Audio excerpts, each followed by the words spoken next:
say.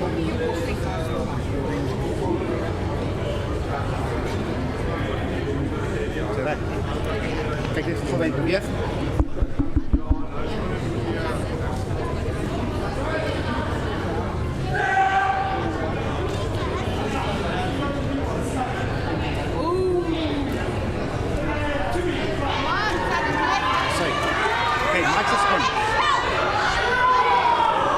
Mic is on.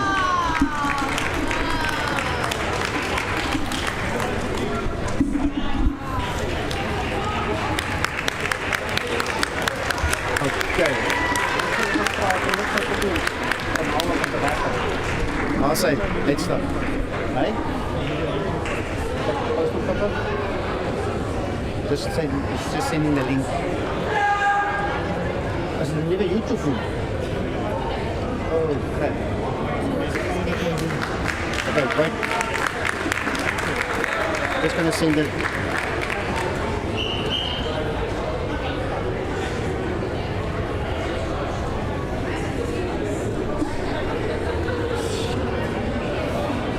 Niemand kan zien.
threes.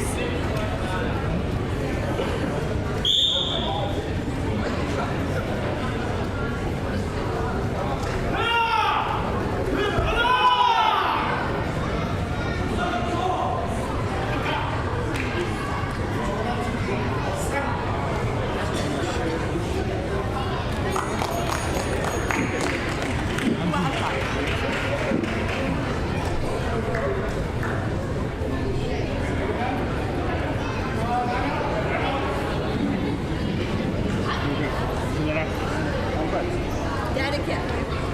As er nou een viewer, 2 concurrent views, klaar mense wat kyk. Kan jy my papier sien? Ja. Met papiertjie kan jy hom sien? Nee, as ek so hou sê kyk. Dankie hoor. Ek het my kribnotes hier opgeskryf. JP, dis is 'n eksamenvraestel hierso. Okay, hy's daar op. Ek is nou daar.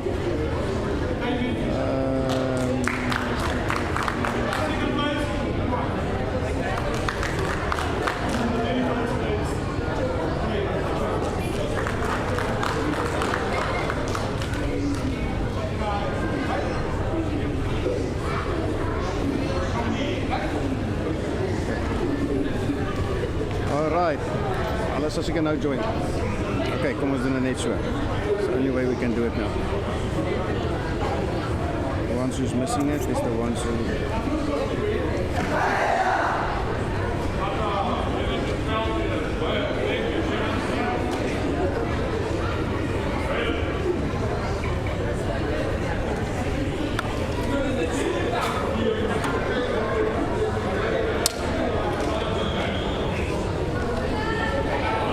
Okay, is it ready? We are ready. Awesome. Okay. Welcome since the end to our first podcast. We had a bit of for our viewers, we got a few viewers already. Had a bit of a technical, so we started a bit late. So I want to say welcome. You are the host of the Tora Tygerberg Tournament, and as well I can see, it's going well here. What do you think? I think it's going very well, thank you. And JP, thank you very, very much for inviting me for this first podcast. It's something new we're trying. I think the way that we're going with the various tournaments that we're running in the Western Cape, we're being so innovative, and it just paves the way for very exciting karate in the future. Thank you. A pleasure. But like most people, they know about Sensei Mary and Landers. But just for our viewers and everyone here and everyone that doesn't actually know you, just tell us a bit more about yourself and when did you start your journey with karate? Right, I'm only happy to share that because if I look back, it's quite a long time ago. I started karate when I was 13 because at that time juniors weren't allowed to start karate until you were about 12, 13 years of age. And it happened quite, I don't know, it was just an amazing thing. One evening, I come from a Dutch heritage, so where there's a whole lot of Dutch families that got together, and the children were talking about going to karate on a Saturday morning. So I said, what is this? Where do you go? So we hopped onto the bus, went to Cape Town to Roland Street, where Sensei Nigel Jackson, who had just returned from Japan, had opened up his dojo in Strand Street. And I watched the junior class and got home and went to my mom and my dad and said, I have to do this. I just have to do this. And out of the family that did karate, there were 3 boys on the one side and another girl and boy.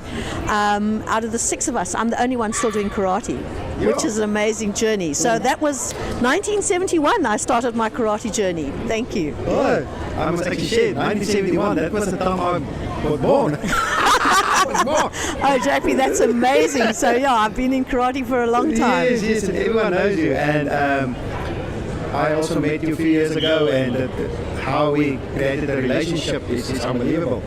But reflecting on your career in karate, what are the most memorable moments and achievements that stand out for you after all these years? What can you think back about it? Okay, so I think for me memorable was actually discovering karate the way that I did.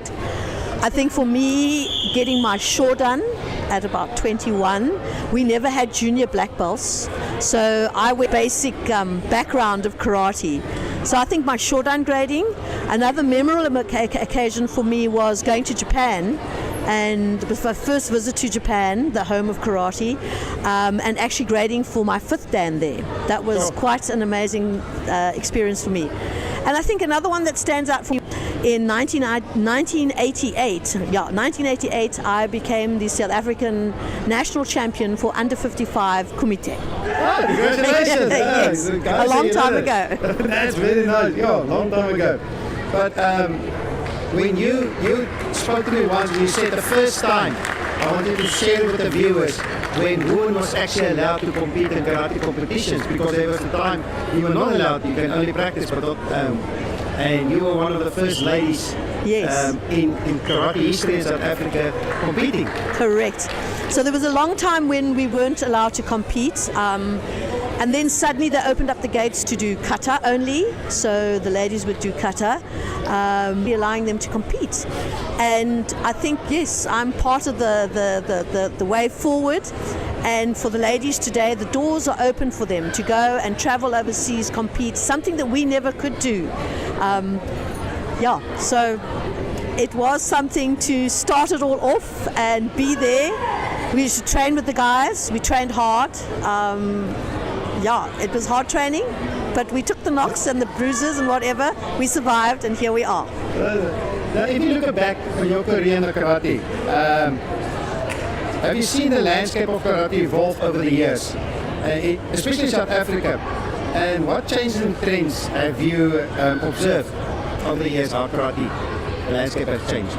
The landscape has changed quite dramatically. When I started karate, it was very traditional karate. There were very few tournaments. We didn't so it used to be traditional hard karate. You just go into classes and practice for your gradings and do all your very hard Japanese training. We all know, up and down basics, kata, just do it over, and a sensei would just say, do it again, and again, Kumite, get up there, fight. Don't worry about blood. You just fight, you were there. And for us, we were told we weren't male or female. You were either a brown belt or you were a black belt, and you had to carry yourself as that.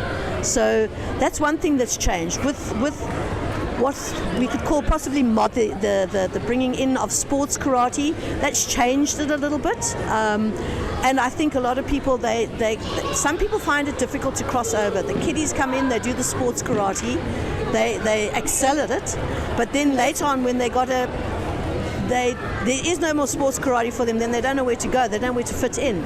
So it's important to keep that balance, I think, because as they get older, they should then filter themselves into refereeing and coaching. There's all those things.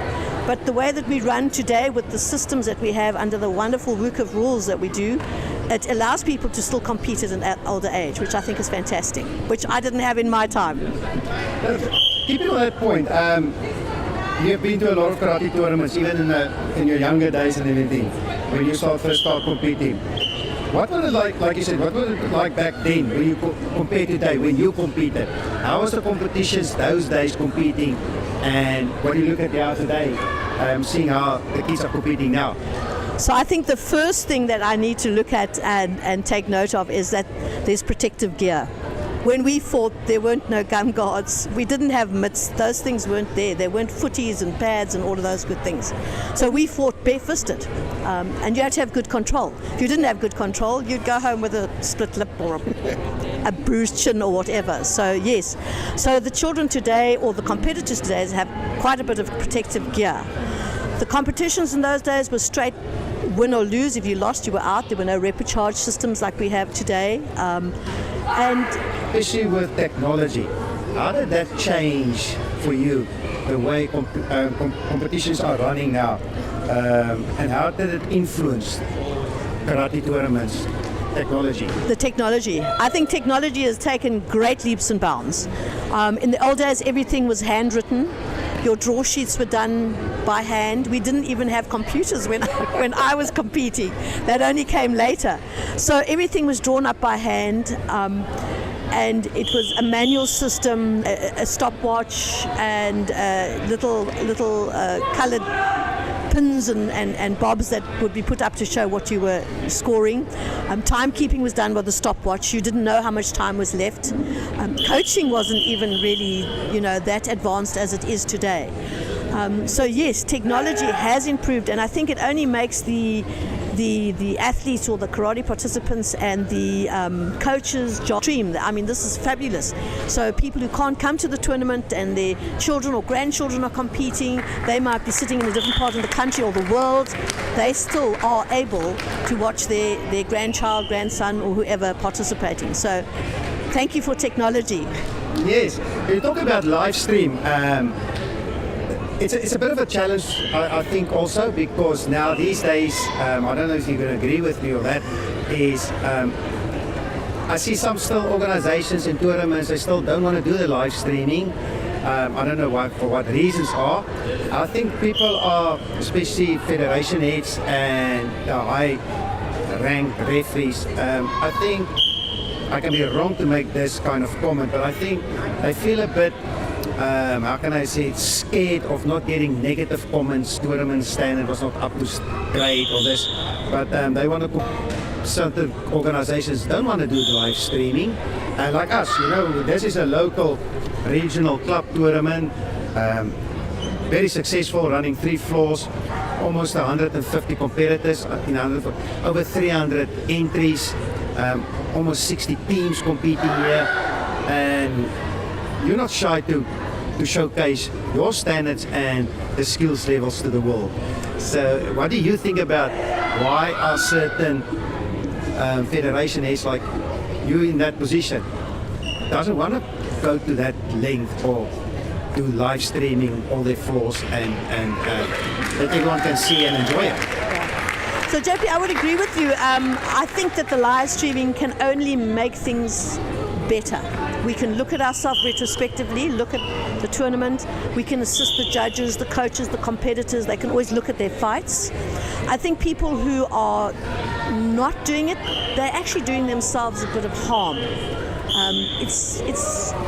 I'm one for innovativism, if I can use that word, make up a new word, making use of what we have so that people can get better. I'm all for let's get the best out of everybody. And this is what happens if you do that. And I think my officials that are here and my participants that are here, we're open to the live streaming.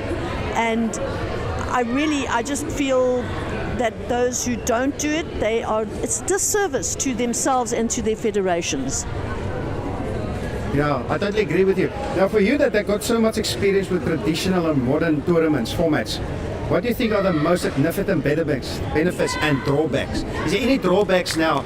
You're looking at the traditional way of karate and the modern way our kids are enjoying. Do you think there's a bit of drawback or lose a bit of the traditional way? Because it's getting more modernized, I remember you were not even allowed to cheer sometimes at competitions. Correct. Yeah. What is your intake on that? So I think it's a balance that we have to do as instructors, that we need to balance the traditional way of doing karate so that when you do all your grading and your syllable stuff, that remains traditional and the good karate that we expect of our students and the standard that we expect of the students. I think it's good for the participants also to be able to express themselves, and by doing sports karate, they can express themselves. If a person is good and has good athletic ability, they're supple, they can do the Ushira Mawashis, the Mawashi Giris, and all those good things. I think you and I, as we get older, we can't do those. We can kick lower now, so we go, But it's good for those children who can, or for the younger athletes who can. It just brings out that ability in them, and we must enhance that, and we must also look to how we can enhance and improve their standard and skills at that level. So it's a fine balance that we have to measure, especially if you're an instructor at a dojo. Yeah, I totally agree with you on that, and I think especially when it comes to all styles karate, everything is here. Like this morning we watched the walk-on. Those days, now suddenly we have mascots, and when we at the Book of Essays, people are chanting their organization's names and the atmosphere. They create a very competition, sports atmosphere with sports karate. And I think also it helps with the retention with children, because if you ask any dojo here today, what is the biggest challenge is retaining their children, because they start and stop karate. Correct. And I think this is one of the big mechanisms to keep them going. Do you agree with that? Or I agree 100% with you. We must look at the children today have got so many things that can, take their attention off whatever they need to do. I mean, even their cell phones, they're addicted to them, So to get them and keep them busy, I think it's a human nature thing that we all like to be together. We like to chant and cheer for our competitors. I mean, if you look at rugby, they fill masses of the stadiums with people, and soccer. So why not karate? Get the people in here, the parents, to cheer for their people and students. And it also it helps with the self-esteem of the child. You'll see them. You'll see someone who you bring for the first time. They're very shy and not sure, and then they'll come the next time and they're a little bit better, and then they see, oh, but that's as a person, as a human. Yeah.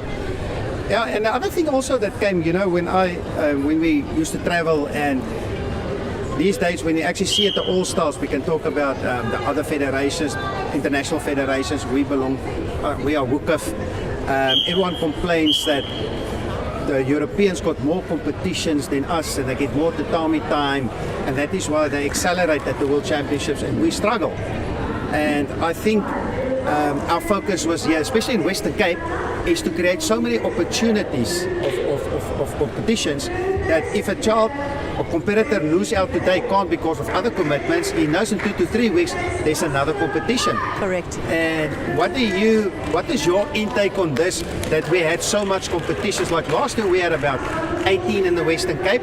Did you saw a huge impact in the karatekas, our Western Cape guys performing at national levels, and that had a negative impact or a positive impact?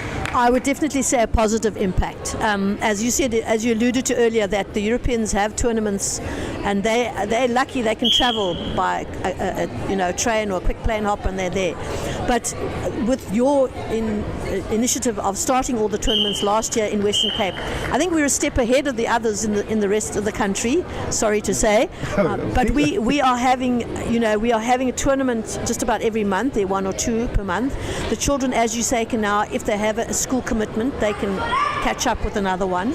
And the more game time or the more floor time that they get, they improve. And I think definitely we have the opportunity to give these karate students the opportunity to be more competitive. And the more time you get on the floor, it just bodes well for you. It's game time.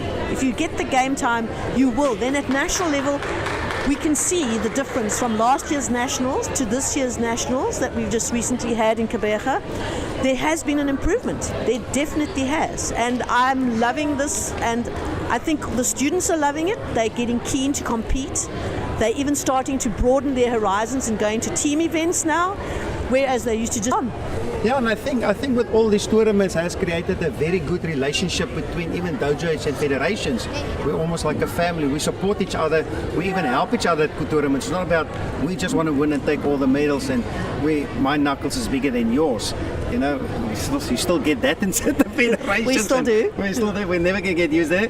I call them legends in their own minds, those kind of federations, but it is what it is there. But I think this tournaments, especially in the Western Cape, I think we are on the right path and everything. But with everything going, technology, the invasion of technology, and where do you see the landscape of karate in the future changing? You see, there's still going to be a dramatic change, especially the young ones coming through more technology-wise than us. Do you think it's going to involve much bigger, much wower? What do you think? Bigger wow. So yes, just to go back to your earlier point about the family that we create in karate, especially in the Western Cape. We are a family. I mean, you and your team, and Ian, you were here last night to help set up with the audiovisual and the IT and all of that. And we appreciate you for that, because that's your special skill. And thank you. But we support each other in all the tournaments. We understand officiating. We understand we got to be there with our members. It just helps everybody to grow bigger and better. Talking about karate in the future, wow, I think it's wide open. Because if I think back when I started karate, we didn't have the internet. There's so much that you can look on the internet of people and skills and how people are training. We were very privileged to have Sensei Dan Wood here at the Nationals and giving a course on competition, how the Europeans are training. I don't think we're training any differently from them. I think we just need to maybe do a little bit more intensive work, and I think we're on the right path by holding more and more tournaments like we do. And also, again, it comes down to the human body. If we see what the feats that people can do, climbing up mountains without any ropes, people diving down to the depths of the ocean with no air, what's stopping karate from being a flipping more wow experience? Yeah. We can only just sit back and watch the ride and provide the participants with the venues and just the venues and just all the opportunities that they can give them more tournaments. And a bit of the political side, you can never go without that. Not going to go into deeper. But what do you think was the huge impact, or what impact that Hookah brought to South Africa? Because it was very quiet and small until a few years ago. And do you think that had a huge impact for the growth of karate in South Africa, especially on tournament levels and the way it's been set up and running? Or do you think it's still lacking or need a bit of changing or stuff like that? Okay, so I think that Wukov has made a great impact, really. First of all, the rules that we have and making it karate for all, and that's the logo. Wukov is karate for all. We're inclusive of everyone, from grade to age to persons with disabilities. It's all there for them. Everybody has an opportunity to do karate. Everybody has an opportunity to perform on the tatami. And whether you are going to be a champion as a white belt, right up to whatever grade you get as a black belt, whether you're 6 years of age or you're 99 years of age and you're still competing, you have that opportunity. So I think Wukov are on the right path. They are more open to allow more participation with people who are like-minded and who are affiliated. And we have the opportunity to even go to World Championships level. It's just a very open, like-minded organization is what I can say. It's the only words I can think of right now. My organization and myself are extremely happy with where we are. And we've been welcomed with open arms. We're part of the family, and we just want to be that flipping awesome great auntie or great uncle or whatever, the favorite uncle and aunt. That's what we want to be. Yeah, I think it was Wukov that brought us all together here in South Africa, because we all joined that international organization, and through that we created this network of friendship and support structure. So yeah. Now, for yourself, can you say some insight and advice for inspiring new martial artists, especially young ladies? What can you tell them if they're going to look at this new podcast we're doing, and she sat there with her mother and she said to her mother, I would like to do karate, or even a karateka that's too scared to start competing. Correct. They're very insecure to step onto the tatami. What kind of words can you tell our viewers and supporters and family about that? So especially for the young ladies and even the older ladies, you're never too old to start karate, number one. Never too old. You can start at any age. Yes, you may not be as supple if you're older, and I think a lot of our ladies are a little bit introverted, but you know what? You discover who you are. And within each one of us, we are a champion. You are your own champion. So you can get up that floor, even if you're shy and you now have to get onto that tatami, take those first 3-4 steps forward, stand there and do your kata. It is a bit of an experience, but you do it once, you get the bug, you'll do it again. Don't be shy, just get up there and do it. And I come from a background when I wasn't allowed to do it when I was younger. I had to wait till I was much older to compete. And I would love to have come up through the junior grades, because I think that would have given you such a good broad background to help you later when you get into your senior events. I always tell my youngsters, a competition, to step on that tatami for the first time takes guts. And I always tell them it's like a public grading, because you've got people you don't know, judges, that's actually giving you a point on your card in your committee. Correct. And you must accept whatever the outcome is, because it's not in your own control environment, your own financial benefit, competition you're hosting, Yes. and you want to control the outcome. And I think that's all styles in public. You as a federation head or a dojo head, you actually don't have control of the outcome of the tournaments. No, you don't. So that was like why women can't teach karate? No, they can. And I think if I have to leave the planet one day, a lot of them would just not do karate anymore because their sensei isn't there to guide them. But and another thing, people always think as you do karate, you have to be hard and strong and mean, whereas you don't have to be. Karate is just as good for a quiet, shy child just to come and learn how to do karate, and eventually that builds their self-esteem and confidence. So karate is for everybody, and you'll find your place. You might not want to be a kumite champion, you might want to be a kata champion. You may not even want to do competition, but you may want to be a coach. You might have a brilliant strategic mind and you could coach. You can't possibly do the techniques, but you can see how they can be done and become an official. So there's a place for you, and I always say, just start. I say, try to keep that balance. You're a very well-known traditional karate person. I must share, she's an 8th Dan, since Marianne is an 8th Dan. But how do you preserve that traditional way and now adapting to the modern sports karate?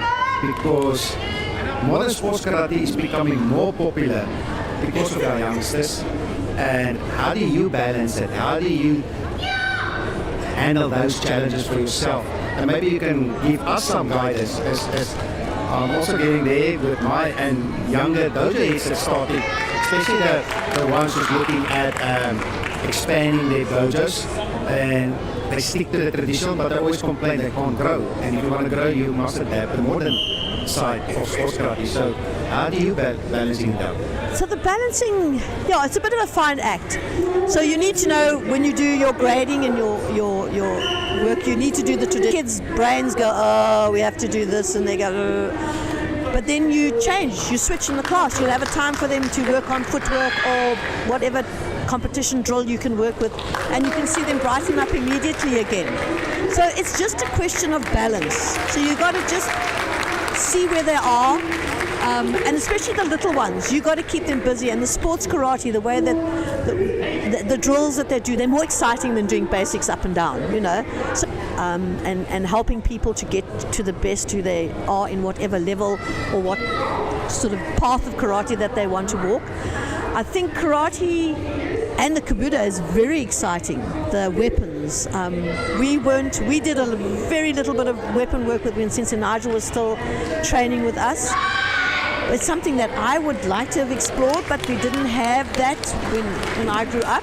But I think it's exciting, and it's also exciting for the students to be able to have that opportunity to do those forms, with weapons, and it's something they see in the movies, so they can do their kata with a bow or a sai, or a katana or whatever.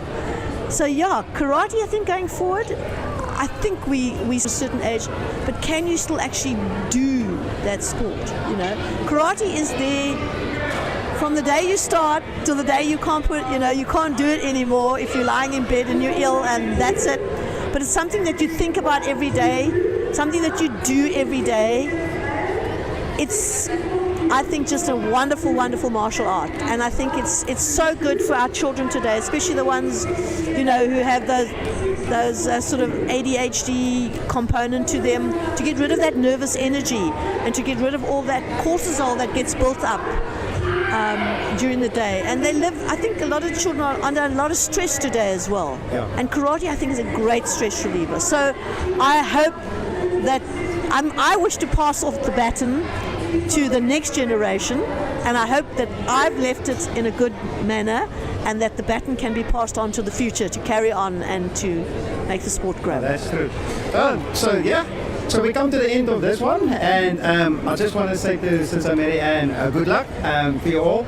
World Shotokan Karate Academy, that's how karate. We are very competitive at competition, but I think we've got a bit of a problem today. I think there is those are the Nikos, that's Sister Mary Ann. The scoring is going to be very tight, so may the best dojo win today and take that lovely trophy home. Yes. And we will then talk later. Thank you very much for sharing all that wonderful experiences, stories, and insight of karate. I think everyone that's going to watch this later or watching it live is going to really enjoy this conversation. Thank you very much, Sister Mary Ann. Thank you, Sensei JP, for the opportunity, and it was wonderful to be part of a new innovation at tournaments. Thank you. Thank you. Thank Take you very care. much. Thank you. Take care. And we will talk later with some of the parents and students and a coach. Stay tuned. And if you watch through the other channels, we're not going to put a time limit. If you can see we're talking, then have a listen, and we will then get back to you later. Thank you very much, and talk soon.